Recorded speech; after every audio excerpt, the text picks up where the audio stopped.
Pan हा गरम करतोय, त्याच्यामध्ये जाणार आहे थोडं तेल. हे आता क्रिस्पी व्हायला लागलेले आहेत छान. सगळ्यात आधी याच्यात जाणार आहे 1.5 चमचा लसूण जाणार आहे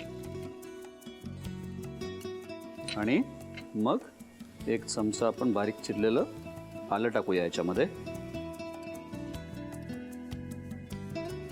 मस्त कुरकुरीत झाल्या त्या भाज्या. वा. आणि याच्यात जाणार आहे आता कांदा. 1 कांदा, छोटा कांदा आणि ग्रीन चिली. 2 ते 3 ग्रीन चिली आपल्याला टाकायच्या आहेत. टाकूया या कलर्ड पेपर्स आहेत माझ्याकडे मोठे मोठे कापलेले, ते टाकतोय. आणि कांदे. त्याच्यात ही पालक पेस्ट आहे ती थोडी टाकतोय मी, 1.5 चमचा.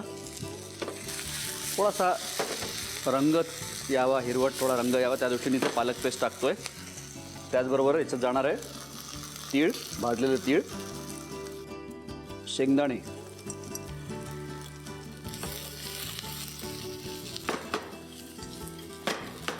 आता याच्यात जाणार आहेत तळलेल्या भाज्यांचे तुकडे. मस्त क्रिस्पी झालेले सुट्टे करून घेतोय आणि याच्यात टाकतोय. पास टाकूया आता 1 चमचा थोडंसं व्हिनेगर टाकतोय, कांद्याची पात आणि सगळ्यात शेवटी सगळ्यात महत्त्वाची जी गोष्ट आहे ती आहे टाकायची आपल्याला कोथिंबीर टाकायची याच्यामध्ये. सिलांत्रो ती टाकणार आहोत आपण. फक्त त्याला थोडंसं गरम होऊ द्या, थोडंसं टॉस होऊ द्या. थोडीशी साखर, सीझनिंग क्यूब थोडंसं टाकलेलं आहे याच्यामध्ये पावडर ती, भरपूर कोथिंबीर.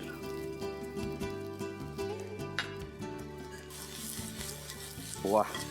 मंडळी आपली डिश तयार आहे. मी एक प्लेटमध्ये याला सजवून घेतो मस्त काढून. तोपर्यंत तुम्ही साहित्य आणि कृती लिहून घ्या.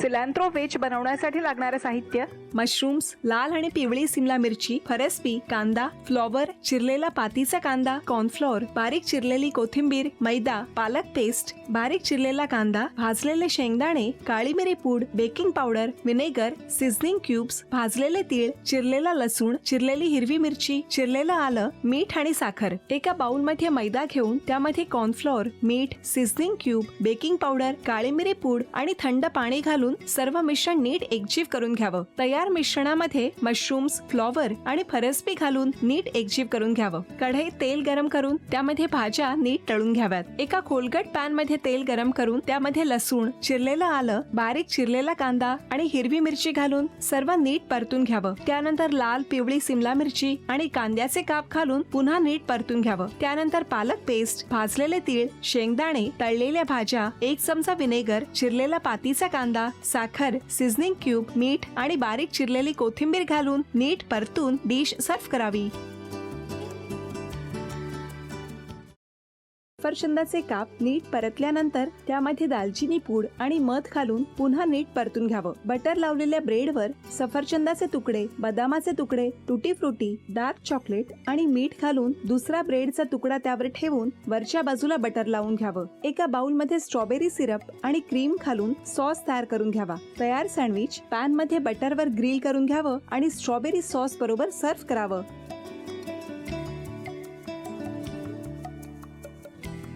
हे जेव्हा बोलत होते तेव्हा मी बघत होतो की या दोघांनी स्वतःचा संसार उभा केलाच, पण स्वतःच्या संसाराबरोबर अनेकांच्या आयुष्यात आनंद निर्माण केला. तो आनंद महत्त्वाचा. हसत राहा, आनंदी राहा असं म्हणत शुभेच्छा देऊया. आणि ही झी मराठीकडून भेटवस्तू डेव्हिड तुमच्यासाठी. अभिनंदन. आणि वहिनींना तथास्तू पुणे यांच्याकडून ही पैठणी.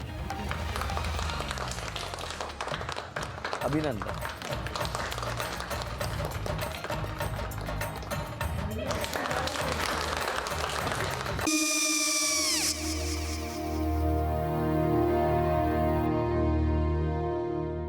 काय गो?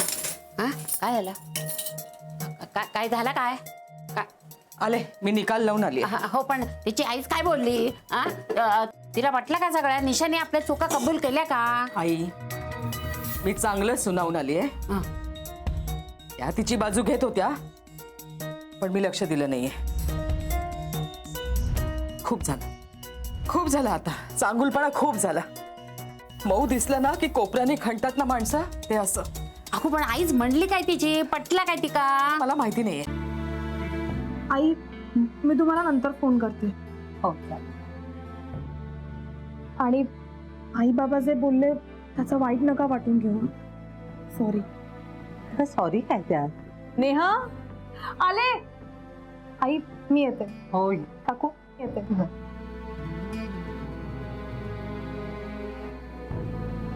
सावकाश जाग. हो हो. मग काय काकू, कधी उडवता लग्नाचा बार?